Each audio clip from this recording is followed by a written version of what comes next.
Friends ఎలా ఉన్నారు friends ఈ రోజు నేను మిమ్మల్ని ఒక ఇంట్రెస్టింగ్ కంట్రీకి టూర్ కి తీసుకువెళ్ళబోతున్నాను. ఎందుకంటే ఈ దేశం గురించి మీలో చాలా తక్కువ మందికి తెలుసు. అయితే ఈ దేశం పేరు పలకడానికి కొంచెం కష్టంగా ఉంటుంది. చాలా మంది ఈ పేరు కూడా విని ఉండకపోవచ్చు కూడా. కానీ మీరు జీన్స్ వేసుకొని డాషింగ్ పర్సనాలిటీగా కనిపించాలంటే ముందు మీరు ఈ దేశం గురించి తెలుసుకోవాలి. ఎందుకంటే ఈ దేశంలోనే మొదట జీన్స్ తయారు చేయడం ప్రారంభించింది. ఇంకో విషయం తెలుసా, ఇక్కడ స్త్రీలు చాలా పొడుగ్గా అందంగా ఉంటారు, కానీ చాలా తక్కువ మాట్లాడతారు. ఈ దేశ ప్రజలు మాట్లాడడానికి అంతగా ఇష్టపడరు. మీరు ఎలాంటి తప్పు చేయకుండా జైలుకు వెళ్లాలనుకుంటే మీరు ఈ దేశానికి ఒకసారి వెళ్లి రావాల్సిందే. ఎందుకంటే తప్పు చేయకపోయినా డబ్బులు ఎదురిచ్చి జైల్లో ఉండొచ్చు. మరి అక్కడ రియల్ జైల్లో ఉన్న ఫీల్ ఖచ్చితంగా వస్తుంది. మరి ఇంతకు ఏ దేశానికి టూర్ కి తీసుకువెళ్ళిపోతున్నానో తెలుసుకోవాలంటే వీడియో చివరి వరకు చూసేయండి. కాబట్టి ఈ వీడియోలో చాలా ఇన్ఫర్మేషన్ ఉంటుంది. సో ఈ వీడియోని ఎక్కడా స్కిప్ చేయకుండా పూర్తిగా ఎండ్ వరకు చూడండి. అలాగే ఈ వీడియోకి మీ సపోర్ట్ గా జస్ట్ లైక్ చేయండి చాలు. ఇలాంటి మరెన్నో అద్భుతమైన వీడియోలను మీరు మిస్ కాకుండా ఉండాలి అంటే మన ఛానల్ కి ఇప్పుడే సబ్స్క్రైబ్ చేసుకొని పక్కనే ఉన్నటువంటి బెల్ ఐకాన్ క్లిక్ చేసి యాక్టివేట్ చేసుకోండి. ఇంకా లేట్ చేయకుండా వీడియోలకైతే వెళ్ళిపోదాం. Let's get in to start our video. Friends ఈ రోజు నేను మిమ్మల్ని ఐరోపాలో అనే ఒక ప్రత్యేకమైన దేశానికి తీసుకువెళ్తున్నాను. ఆ కంట్రీ పేరు లాట్వియా. లాట్వియా చాలా అందమైన దేశం. ఐరోపాలోని అత్యంత అందమైన దేశాలలో లాట్వియా కూడా ఒకటి. ప్రపంచంలోనే ఎత్తైన అమ్మాయిలు ఈ దేశంలోనే ఉంటారు. ఈ దేశం యొక్క మొత్తం వైశాల్యం 64,589 చదరపు కిలోమీటర్లు. జనాభా 20 లక్షల మంది మాత్రమే. లాట్వియా రాజధాని రేగా. ఇక రేగా జనాభా సుమారు 8,26,000గా ఉంటుంది. వీరిలో 60% మంది ప్రజలు స్థానికులే. లాట్వియా 52% అడవులతో నిండిన ప్రాంతం. ఈ కారణంగా ఈ దేశం ఐరోపాలో పచ్చని దేశంగా పేరు తెచ్చుకుంది. లాట్వియా రాజధానిలో ఉండే సెంట్రల్ మార్కెట్ ఐరోపాలో అతిపెద్ద మార్కెట్. లాట్వియాలో 500 కంటే ఎక్కువ సముద్ర తీరాలు ఉన్నాయి. దీనివల్ల టూరిస్టులు ఏడాది పొడవునా ఇక్కడికి వస్తూనే ఉంటారు. జీన్స్ వేసుకోవడం ఎవరికి ఇష్టం ఉండదో చెప్పండి. జీన్స్ వేసుకుంటే మీరు ఒక డేరింగ్ అండ్ డాషింగ్ స్టైల్లో కనిపిస్తే వావ్ అని మీకు మీరే అనుకుంటారు. మీరు జీన్స్ ప్రియులు అయితే గనక తెలుసుకోవాల్సిన విషయం ఒకటి ఉంది. ప్రపంచంలో మొట్టమొదటిసారిగా జీన్స్ ప్యాంట్లను లాట్వియాలో ప్రవేశపెట్టారు. ఇక 1971లో రెనో నివాడాలో జీన్స్ ప్యాంట్ స్టార్ట్ చేశారు. లాట్వియాలో ఉండే అమ్మాయిలు ప్రపంచంలోనే అత్యంత పొడవైన మహిళలుగా గుర్తింపు పొందారు. ఈ కారణంగా ప్రతి సంవత్సరం ఈ దేశం నుంచి చాలా మంది అమ్మాయిలు బాస్కెట్బాల్ గేమ్స్ కి సెలెక్ట్ అవుతూ ఉంటారు. అమ్మాయిలు అంత ఎత్తుగా ఉంటే పెళ్లికి అబ్బాయిలు దొరుకుతారా చెప్పండి మీరే. ఇక్కడ అబ్బాయిలు అంత ఎత్తు లేకపోయినా అమ్మాయిలు చాలా ఎత్తుగా ఉంటారు. అందుకే అమ్మాయిలు హైట్ విషయాన్ని పక్కన పెట్టేసి తమకు నచ్చిన అబ్బాయిని పెళ్లి చేసుకుంటారు. లాట్వియాలో అతి ముఖ్యమైన విషయం ఏమిటంటే ఇక్కడ ప్రజలు చాలా తక్కువగా మాట్లాడుతారు. ఇక్కడ ప్రజలకు మాట్లాడే అలవాటు అంతగా లేదు. వినడానికి కాస్త వింతగా అనిపించినా ఇది నిజం. ఐరోపాలో తక్కువగా మాట్లాడే దేశం ఇదే. తక్కువగా మాట్లాడడం ఇక్కడి సంస్కృతిలో భాగం. లాట్వియా ప్రజలు తక్కువగా మాట్లాడడమే కాదు, ఏకాంతాన్ని కూడా బాగా ఇష్టపడతారు. అంటే తమను తాము వేరుగా ఒక స్పేస్ లో ఉంచుకుంటారు. వాళ్ళతో కలిసి మాట్లాడేటప్పుడు మాత్రం ఎదుటి వాళ్లకు వింతగా అనిపిస్తుంది. ఏ క్వాలిటీ ఎలా ఉన్నా కానీ లాట్వియన్ ప్రజలు తమ దేశాన్ని చాలా పరిశుభ్రంగా ఉంచుకుంటారు. రోడ్లు కావచ్చు, గాలి కావచ్చు, నీరు కావచ్చు. నిజమండి, ఇక్కడి గాలి ఎల్లప్పుడూ శుభ్రంగా తాజాగా ఉంటుంది. పర్యావరణం కోసం చేసిన పోరాటాలు ఈ దేశం మీద భారీ ప్రభావాన్ని చూపింది. ఇక్కడి వాతావరణం ఫిన్లాండ్ కంటే మెరుగ్గా ఉంటుంది. వాతావరణం విషయంలో స్విట్జర్లాండ్ తర్వాత లాట్వియా సెకండ్ ప్లేస్ లో ఉంది.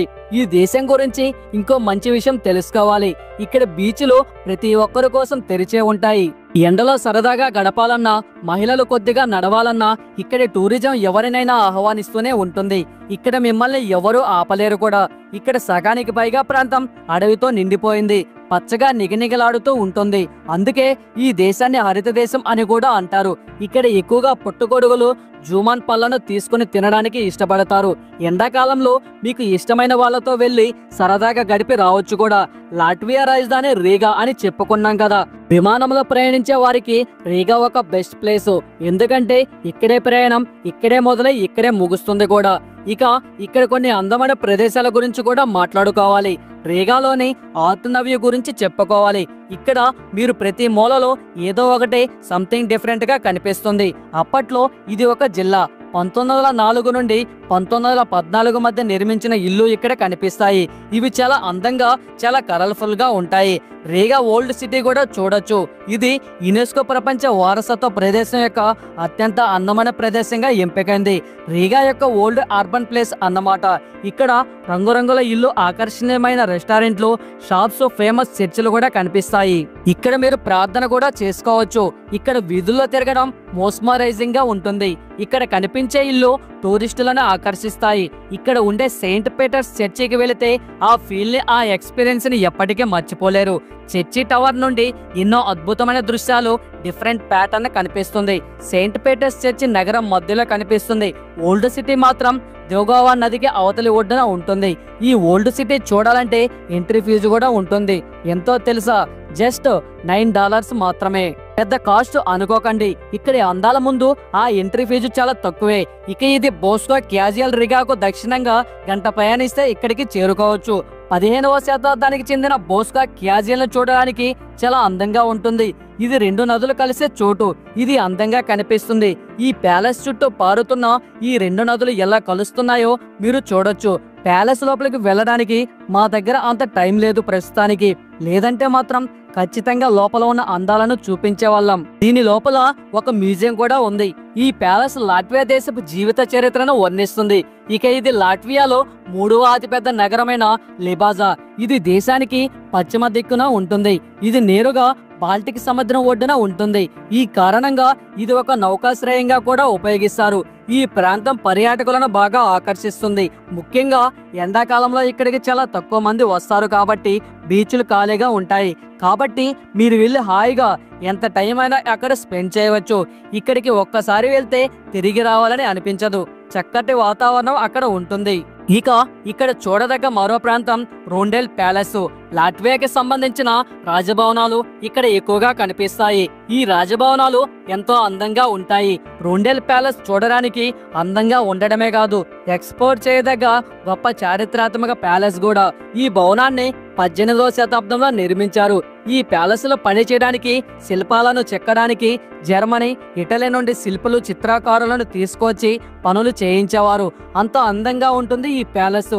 ఎంతో మంది టూరిస్టులు సుదూర ప్రాంతాల నుండి ఇక్కడి ప్రాంతాలను, రాజభవనాలను, అందులో ఉన్న కళాకృతులను, వాస్తుశిల్ప నైపుణ్యాలను తెలుసుకోవడానికి వస్తూ ఉంటారు.